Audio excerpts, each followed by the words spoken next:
Hey everybody, I'm Steve Haase, Chief Customer Officer at Yada.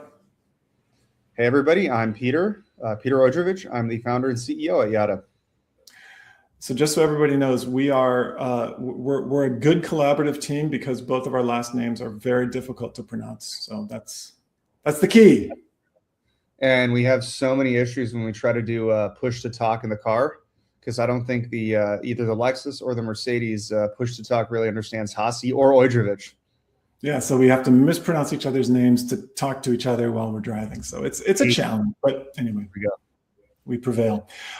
We're excited to just have a frank conversation here about how to grow your short-term rental business, particularly with direct bookings, repeat bookings, all the things that help you have less dependence on the OTAs. So we're just going to dive into it. We have a couple topics we're going to cover: how to capture guest data, some good marketing campaigns to use to reach back out to past guests, and why it matters to build your own database and get off the OTAs. Absolutely. So it's a really exciting topic and one that's becoming more and more relevant every day. Airbnbs and short-term rentals and hospitality in general really has an issue with direct bookings and repeat bookings. And I think this conversation is going to provide some really, really cool insights into how to quickly and how to very effectively make some easy changes and add some really cool processes to short-term rental businesses that are going to make an enormous impact very quickly in terms of direct bookings and how many of those you're getting and how many of those you're getting to come back. So we talk to a lot of operators each week, and one of the things we hear, they kind of show us the schedule, and there's that little Airbnb logo on most of their bookings. I would say 80% of folks that come to us, like 80% of their bookings are coming from the OTAs, and most of those from Airbnb, and some even more. Some are at like 90, even 95%. There is the rare few that are at 50% direct. Some are even at 60% direct, and they have been at it for years to get to that point. So let's talk about how do you get from the 5% direct to 60% direct. And before we go to the how do you get there, let's talk about why that matters. Peter, why is that important? Well, it's really important because complete reliance on OTAs really increases the fees and the cost of running the business. So every dollar of revenue that you get, you can essentially slash by 20% because of OTA fees. Now, this in and of itself isn't the biggest problem. The biggest problem is that this is a perpetual cost. Complete reliance on OTAs really makes it hard to build the guest relationship, like build a relationship with the guests. It makes it really hard to directly influence how you can drive bookings on off seasons and on shoulder seasons and on periods in the calendar where you might not be as booked as you could be. So, the reason why this is so important is because you lose a lot of control. And, while OTAs and marketplaces are a great way to get your listing out there and get your visibility up, they're not a really good way they're really not good at letting you in any way influence how many bookings you're getting beyond just being on the marketplace and beyond just changing your prices up and down to try to make your units more attractive to the guest. Yeah. And it's not a way to build a business. Sorry to say. If you are entirely dependent on OTAs, you can have a company, but you're not going to have an asset. You're not going to have a business that you could sell because you have no customer database, right? Think about the best businesses that are out there. They are the best businesses because they own that customer relationship. They can have that lifetime value that is baked into that database. So if you have no database, you have no lifetime value, you have no, I'm not going to say you have no business, because of course you have a business, but you have no asset that has a multiple, appreciator on the business itself. Exactly. And you have no control. So if something happens with the algorithm, if something happens to your search visibility, if something happens in the way that you rank on OTAs, there is nothing that you can do. Like if your business is like 90% reliant on OTAs and 90% reliant on marketplaces, there's nothing that you can do if something happens that keeps your visibility down or that drives your visibility down, or if you get delisted. So you're just simply serving as inventory for marketplaces to serve their customers, which are the guests, but they don't really care about whether your inventory is, like, whether you can influence your inventory to get it front and center. I did not think we would start off with such an OTA rant, but here we are. Well, it's just like a marketplace rant in general. So if you're listing on Amazon, if you're a vendor and you're listing on Amazon, you run the same risk. And in many ways, like pretty much any business that is search related, if you're completely reliant on Google SEO to drive website visits and visibility, some like small updates in the algorithm could tank your site visits by 95 or 99% in some cases. So it's always important to have those direct relationships, those mailing lists, those abilities to directly connect with the people that are using your product. So it's not just limited to OTAs. It's for sure limited to. It's for sure the opposite of limited. Like it's encompassing of any business or any product that relies on third-party marketplaces to drive the majority of their visits and revenue. Yeah. And you just want another lever with which to grow, with which to, make the register ring. And being able to have a marketing operation that is dialed in and effective is a great lever. So let's talk about how you do that. Peter, what can folks do to grow their contact database? Well, growing your contact database is probably one of the easiest to implement processes that any property manager, any host can really start working on right now. I would say that there's a lot of layups that you can do. And first is, start with your direct booking site. Make sure that you have a widget on there like exit intent, pop-ups, like something so that every possible interaction that a guest might have with your website has some degree of surface area where they can plug in an email address and a name and a phone number. Let's think about that for a second, just for a second. How unlikely is it that someone made it to your site of all the places they could land on the internet to find a property in the place that they want to go? They are on your site.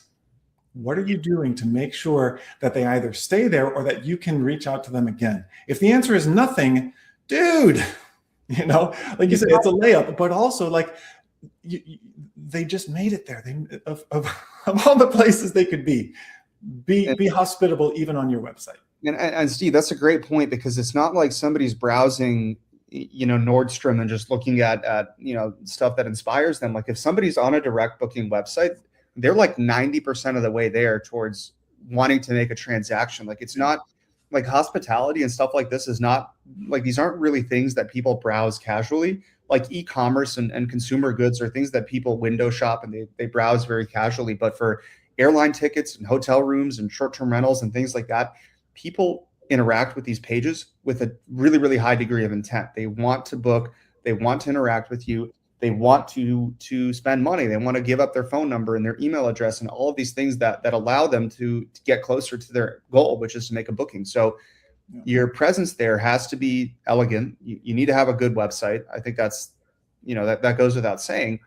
But, even if you have a really good website, you need to have forms and you need to have stuff in there that makes it easy for people to give contact info without necessarily having to make a transaction. So if you have a website and the only thing that they can do from that website is just immediately make a transaction and spend $1,000 or $2,000 or whatever the case is, it's really good to have some of these intermediate steps like live chat and pop-ups and forms and things like that, so that those folks that are on the fence have a good way to interact with you, get questions answered, go through that sort of sales motion on your site before they book, if they decide to do that. You need to give them that opportunity. Yeah, that's great. I was thinking for guest database growth, like what do you do once someone has already booked with you? But yeah, you took it one step earlier and said, what do you do before someone has booked? So someone booked, they're at your place. Yeah. Go ahead, Steve. So they've booked, they're at your place. What do you do? Well, they've booked. They're obviously there. They've made a transaction. The goal is to, of course, provide them with a really, really good experience. So, if you're a good host and a good property manager, that like there's a very high chance, like there's almost certain chance that you're going to give them a really good experience in the unit itself. But you also want to turn that great experience and that great kind of brand equity and that great equity that you have at that moment into touch points where you can grow your brand. So having things like QR codes and surveys and things like that, like digital experiences that happen throughout the course of their stay that increase the probability of getting a phone number, getting an email address, or getting a survey response like an NPS score, things like that, are really good ways to kind of grow that guest database throughout the stay. And you can do this with things like Wi-Fi capture and like kind of sign into Wi-Fi portals. Those can be a little bit more risky because we just don't have like the hardware is not yet there in short-term rentals the way it might be at Starbucks or enterprises or things like that, which are really, really good at having incredibly stable hardware. So if you're not doing things like Wi-Fi capture for that reason, where the hardware maybe isn't stable enough to help you run it at scale, things like surveys and guest portals and guidebooks and check-in forms and things like that, that capitalize on the really great experiences that your guests are having at your property are a surefire way to get contact info, and not just from the person that booked, but also from every other guest that's with them. I would also add there that there's a lot of platforms that you can do this with. I think in Yada, we did something really cool recently where we integrated the guest portal with our loyalty platform. So we see a lot of situations where guests are getting other folks in their party to sign up to loyalty. And every one of these interactions that helps or that gets a guest that isn't the booker themselves to sign up onto the loyalty platform is a really, really good, really effective way in stay to get folks to get that contact info and to build that loyalty and to build that guest database. Yeah, that's awesome. Let's click on two things there. The first is how to get the guest info, and the second is actually why to get the guest info. Let's switch them around. I have some cool ideas on the how, but let's start with the why. Airbnb has recently removed access to phone numbers. When you see a guest coming through, you see their number. That is a VoIP number. You cannot reach back out to that number after the stay. They've already obscured the email address, so they have effectively quarantined the guest from ever being in your world. So that's the why. Anything else you want to share about that? I mean, that's basically it. I mean, there's the OTAs are not there to make it easy for you to get repeat bookings, and because they get cut out. Yeah, exactly. So if you've put in all of this effort into building a great rental and providing a phenomenal experience, the why is that you want to be able to provide this experience to the guest again and again and again. And if all of the channels that your guest is coming in through to begin with make it as adversarial to build a relationship with them directly, like you need to do everything in your power to collect that info and to build that direct relationship with the guest while they're staying with you. Yeah, absolutely. Before we get into the how, I have a fun idea there, just something that I think is really important. It occurred to me, Peter, how do people know that we are not AI? Because like right now on the call, or just in general? Yeah, like right now, how do I know you're not an avatar? Right. There's just the level of conversation that you can have, or the level of conversation that two humans can have between one another is something that AI can never replicate. And actually, I think I know where you're going with this, Steve. It's like that's the same level of hospitableness that a guest and a host have when they're interacting with one another, which is just that really good way to drive that relationship between a guest and a host. Way to take it somewhere useful. I was literally just making a joke about maybe we're just AI video avatars. Oh, I was taking it a step useful because I'm on my crusade against AI slop. So I'm like, well, at least we both have our purposes. All right, let's talk about the why, the how. So what really struck me in what you were talking about with the Wi-Fi capture versus loyalty is that Wi-Fi capture is annoying as hell. Let's just be obvious about it. you don't want to give up your email just to get the Wi-Fi. You need the damn Wi-Fi, and you don't want to have to give up your email to get it. It feels almost punitive, like they're charging you for it, and it feels like being nickeled and dimed for something that you've already given up. Guests don't know that you don't have their info, and they don't really have a reason to give it to you, especially if it's not for like access, basically a utility at this point. Yeah. So by shifting it from extractive or punitive to rewarding, engaging, fun, value added, it makes it a lot better. Yeah. I want to piggyback on that for a second, Steve. Exchanging your Wi-Fi when you're at a place like Starbucks or at an airport is fine, because that transaction is $4, $5, or $6, or you're already at an airport. But if you go into a really luxury property, if you're spending $1,000 or $500 a night, you don't want to feel nickel and dime. So I just want to put this out for every operator that's listening. Every single study, every single best practice when it comes to hospitality, every single professional in the hospitality space will tell you that nickel and diming customers in hospitality is one of the best ways to obliterate loyalty and to obliterate goodwill between you and the customers. I know this is a little bit of a tangent, but obsessing over upsells for early check-in and late checkout and getting like $20 on the front end and tail end of a reservation could be the difference between getting a repeat customer and not. So I know that in short-term rentals right now, there's a lot of talk and there's a lot of conversations that happen around upsells, and there's a lot of platforms that obsess over upsells.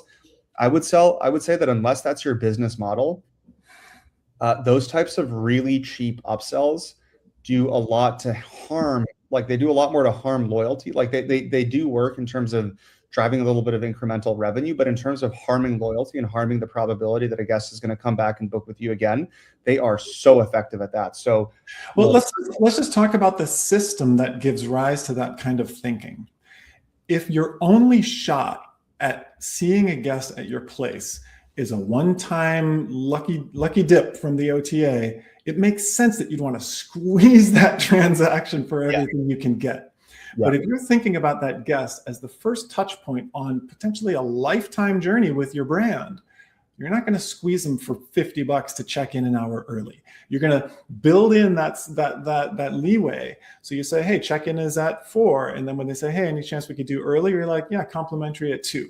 And you build that into your system so that they just feel the love and their stay starts off with a great start.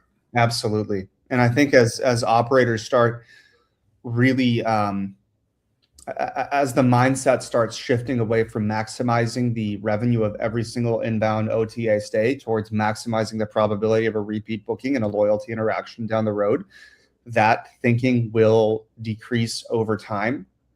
My hope is that it's just that decrease in that thinking accelerates or keeps accelerating, because the goal is really to provide an excellent repeat booking experience and just really good reasons for somebody to repeat book.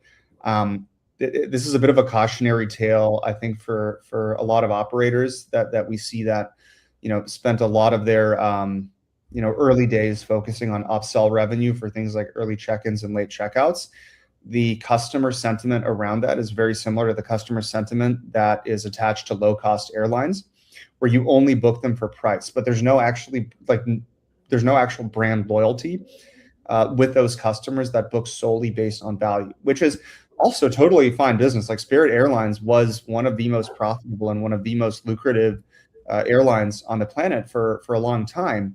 But as legacy operators and as older operators really started improving their loyalty experiences and their sort of their brand experiences, Delta, American, United, like Southwest, like a lot of the complimentary stuff that they've been introducing that Spirit and Frontier and Alaska still charges for, has done a phenomenal job at just ripping market share away from Spirit. So, the upsells are a really cool way, like the Wi-Fi capture and the charging for Wi-Fi and the charging $20 for an early check-in or a late checkout are a great way to boost the revenue, but they could come at the expense of loyalty and brand retention down the road. Like in 100 years, Delta is still going to be around and people are still going to be proud of their Delta status. In 100 years, I don't think many people are going to be proud of, or like nobody really talks about their their Spirit status or their Frontier status. Like people talk about their Delta and their United status and their Air France and Lufthansa status, but sure as hell not their Ryanair, their Spirit, and their Frontier status. Yeah, there's a lot we could go into on the loyalty side. Maybe we'll do a deep dive on that on a future call, Future episode, future session. There we go. All right, so for this one though, if we get tactical, the things you can do are have those QR codes that don't just lead to your direct booking site, because like no one wants to book their next stay during their stay. Yeah. And so if your direct booking site is just there to help people book a stay, that's not a good place. Like it'll help you build your brand. It's better than doing nothing and just saying, try to find me on Airbnb again. But it's not as powerful as sending them to a dedicated surface where they can interact, where they can share it, where they can get value from it, and then, exchange their email and information for rewards, for future bonuses down the road. Yeah. Those QR codes in Unit are super powerful, but they can't point anywhere static. It has to be, as Steve said, as you said, something really interactive where you can get value. So if you point them towards a static guidebook that's just like, a wrapper around a PDF, like you can't do anything with that, then you essentially lead them down or like point them to a dead end. And like all of the digital interactions cannot be dead ends. So if like those QR codes and those portal logins and things like that you put in Unit are just staggeringly effective at getting engagement, but that engagement needs to lead to some place where folks can sign up for rewards, they can sign up for updates, they can share itineraries and things like that with their friends. So using those QR codes to point to a really powerful guest platform and guest portal is an almost guaranteed way to turn one email address and one phone number from the person that originally booked into a network effect where you could get 2, 3, or 5, or even 10 people from that party exchanging their contact information for things that will enhance their experience and their stay. That's some good tactical info. All right, so let's zoom out just a little bit. We brought a diagram with us here. We've got a nice little the loyalty loop. The loyalty loop is what we call it. So if you're watching the video, you'll see it. If you're listening to this on the podcast or anywhere else, come check it out at yada.ai. But basically, what we've been talking about at a high level here is the loyalty loop, where the outer layer is marketing to get people back to your website. They convert on your website, they come back for their repeat visit, and you give them a great guest experience where you're not nickel and diming them, you're actually having them feel seen, you're asking for their feedback in surveys, you're following up with them maybe 2 weeks after their stay, and then continuing the marketing engagement after that. And all of that together, offering loyalty points, rewards, little perks for their next stay, drives loyalty, and that kind of brings it back to the outside of the circle where they're being remarketed to and they sign up for another guest experience, and that loop keeps on running. So you get that lifetime value rather than a single booking. Yeah. It just all of these things connect to each other and boost one another. So it really is a loop. So if you have good outbound and you have a good way to reach out to the guests, like that's going to drive a great guest experience. The great guest experience is going to drive the sentiment that's needed for somebody to come back and to become part of the loyalty network. And then that loyalty gets people to, spread the word and come back. And the marketing then drives the messaging that gets people to utilize their loyalty points and their loyalty platform to come back. So it really is a loop that feeds on itself. It's a system that amplifies itself every step of the way, and every guest interaction and every loop, like marketing guest experience loyalty, marketing guest experience loyalty, amplifies the value of it and just amplifies the impact of it. That's why we have the coin at the middle. It just grows and grows and grows. Absolutely. Oh man, I had somewhere I wanted to go with this next, but it's escaping me.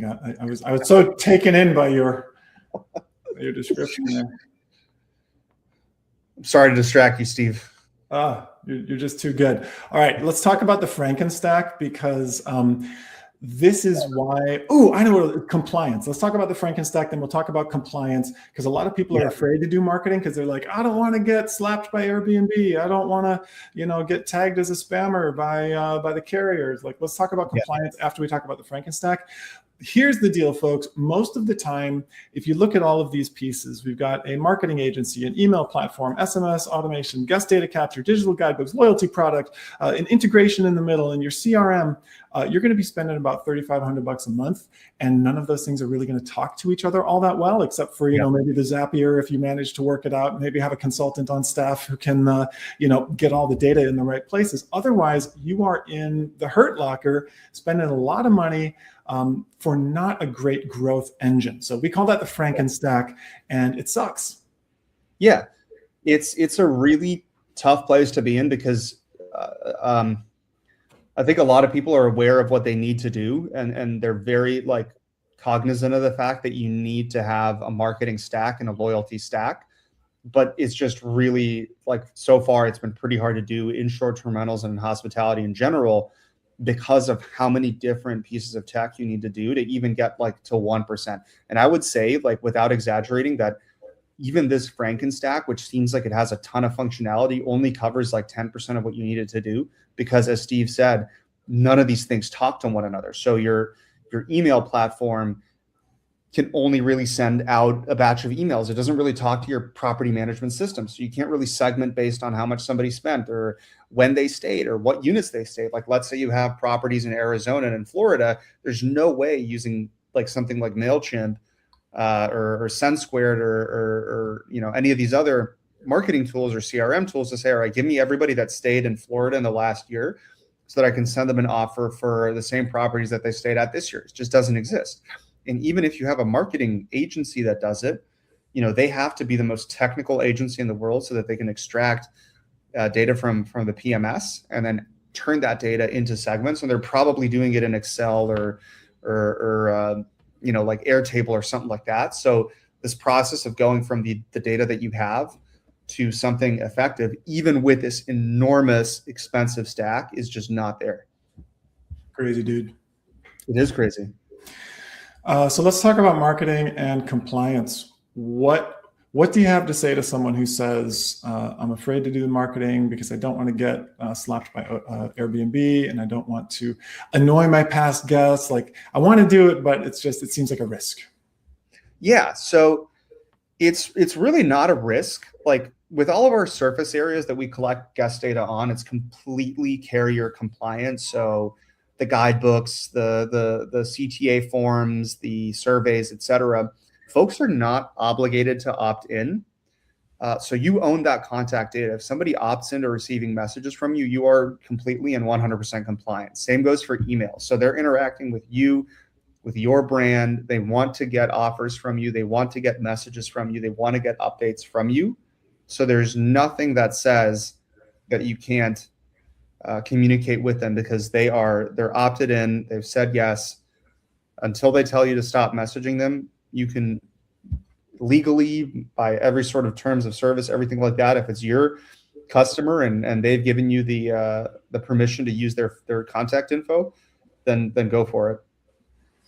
Yeah, and what I see on the customer side is, as long as you have that unsubscribe link in there, or reply stop to unsubscribe, reply stop to opt out, you're good to go, right? If people have a business relationship with you and you tell them how they can opt out of the messaging, then they can do so.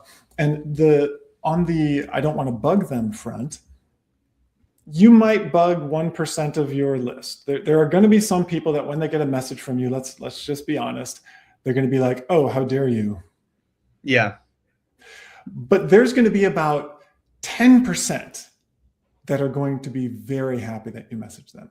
And then there's going to be about 89%, I think that math works out, that don't care. And they just saw your brand name, and maybe next time that they go to book, you'll be top of mind. In fact, you will certainly have a better chance of being top of mind if you sent them a message than if you didn't. So if you can handle the rejection of the 1%, and the 1% rejection is literally just going to be them replying stop or hitting the unsubscribe button, then that is how you get that 10% to say, oh my gosh, thank you for reaching out. I was just thinking about coming back, or we're looking for things right now. I saw the funniest dang message. This was amazing. They have properties in the Canadian, kind of Northern Ontario. It's sort of the Hamptons of Toronto. And they messaged, they said, hey, come back for a winter stay. And this one guy replies, my wife can't stand the winter. She absolutely hates the cold. The only thing she'll handle it for is, fall colors. And so they said, okay, yeah, that's cool. You can check out our things here on the website. 3 days later, they booked for October. I was like, yeah, baby, right? You make that winter offer, even if the person's like, how dare you? We can't even stand the cold. You're like, you know what, though? We do love the colors. Hey, what do you think? Should we come back for the colors? Yeah, let's do that. And then booking complete. Yeah. And it's all fully compliant because, again, they stayed with you. They gave you their phone number. They expected to hear from you in some capacity. When they heard from you, they're really happy. They're like, oh, that was cool. We had a great time there. That was a great stay. We stayed in the summer. But now that got that got them thinking about let's go there in October. Like, let's tough it out in the cold for a little bit to see the colors. And compliance is not some sort of yes, it's really important to be compliant, and we really advocate, and we really have built extremely significant compliance infrastructure into our platform and into our systems. That being said, if somebody gives you their contact info and says hey, reach out to me when you have an offer, don't be shy about that. Reach out to them when you have an offer. Reach out to them when you have something to say, because they want to hear from you. They've told you as much. Speaking of which, if you got value from this recording, if you are an operator and you want to talk about any of these ideas, reach out. We're on the socials, we're on YouTube, we're on, hit us on the email, team@yada.ai. We love having these conversations with folks because we are here to make your short-term rental business enjoyable, right?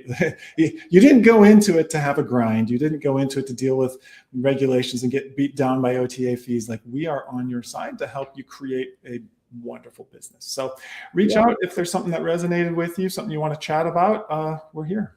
And if you have any thoughts or feedback on topics that you want us to talk about in the future, let us know.